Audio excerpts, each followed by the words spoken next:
Hey everyone, CJ Carter here, welcoming you back to 4 to 10ish, my vlog on all things creative and whatever else I want to talk about. We are back again in my backyard because it's an uncharacteristically cool June day, albeit kind of breezy. So if you hear chimes or wind in my microphone, I apologize, but I couldn't pass up the good weather. I've read your comments in the description and that you've sent me via my website, and obviously you want to see me talk about handwriting.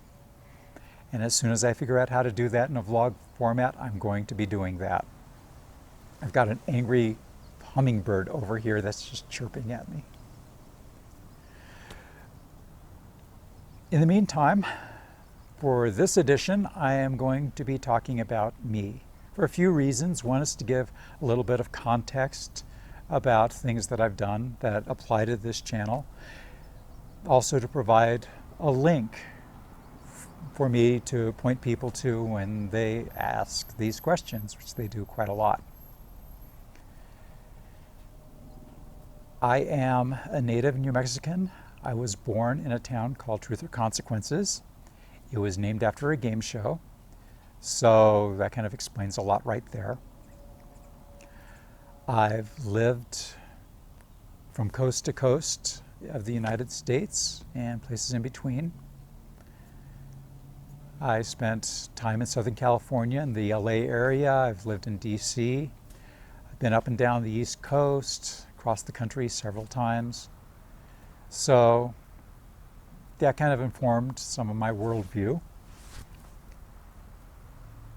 I graduated from the University of Maryland with a degree in general studies. Yes, that was an actual degree at the time, at least.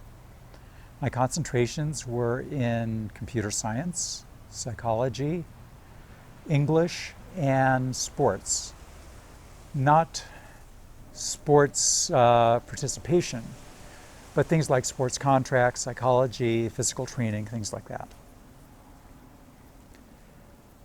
My first real career, although I've had a lot of different jobs, was being a programmer for satellites and satellite systems at one of our government's labs. And so I was, in a way, an actual rocket scientist for a while. From there, as you would logically guess, I became a sports photographer. My specialties were in Olympic and women's sports. And that's born out of the fact that I have been a fan of Olympic and women's sports since before the 1968 Mexico City Olympiad. I have to thank Wide World of Sports for that, because by presenting the full drama of athletic competition, I have to say that they really influenced me. I stayed away from the what I felt oversaturated areas of football, American football, baseball, men's basketball, and hockey. As a sports photographer, I was published everything from school publications to international magazines. So I did all right. I did that for about 8 years. And along the way, that sort of transitioned into me becoming a screenwriter, which is the most fun thing I have ever done in my life. I love screenwriting. I did that for about 15 years.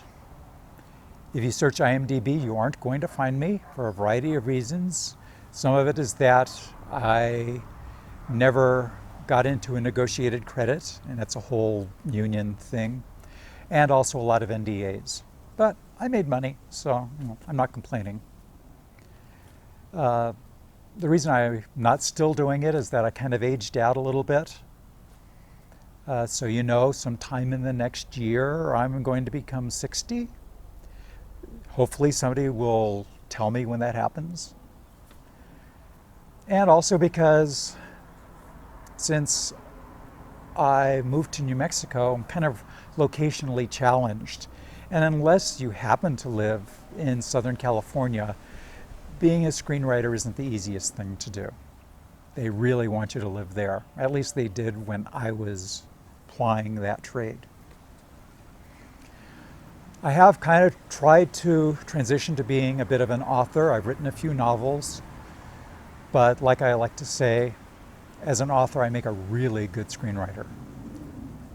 It's not to say that my novels are bad. They accomplish what I wanted them to accomplish. It's just a case that I really enjoyed screenwriting a lot more. And I know for a lot of people it's exactly the opposite. They like writing novels a lot more than they ever liked screenwriting. And that's fair. It's not for everybody. But since I'm not the fastest writer in the world when it comes to writing prose, I need to do something else. And so that's when I brought my lifelong enjoyment of art to being more professional. And I have been doing fine art since the early 2000s. My background in that, I've been doing it my entire life. My first influences were Renaissance, Da Vinci, Michelangelo, things I was learning off the TV. And also the art of my time, things like Peter Max and Leroy Neiman, so very bright, vibrant colors, something that I'm trying to bring to the fore now, especially being influenced by Leroy Neiman, because that kind of marries my love of sports with a bit of a more impressionistic style that I've come to really enjoy of late. And it allows me to promote women's sports, which is something that I have had a passion for a very, very long time. I have been active in some way, shape, or form, not just as a spectator, but active in various ways since the late 70s and early 80s, and has continued. And that kind of has informed some of my more recent works and what I want to do now. And since I don't want this to get to be too long, I guess I should probably wrap this up. The next videos will be much more substantive. I don't know if they're going to be about handwriting. I still have to figure that out, like I said. But they'll be about something. I don't know what yet. I'm kind of winging this. If you have any suggestions, leave them down in the comment section. Or you can put them on my Instagram. The address will be down in the description. And if you don't want it public, you can send me a note via my contact form on the website. Again, down in the description, a lot of pointing down. So until next time, I'm not quite sure where it's going to be yet. I haven't quite worked out a schedule. Be creative and keep on practicing. See ya.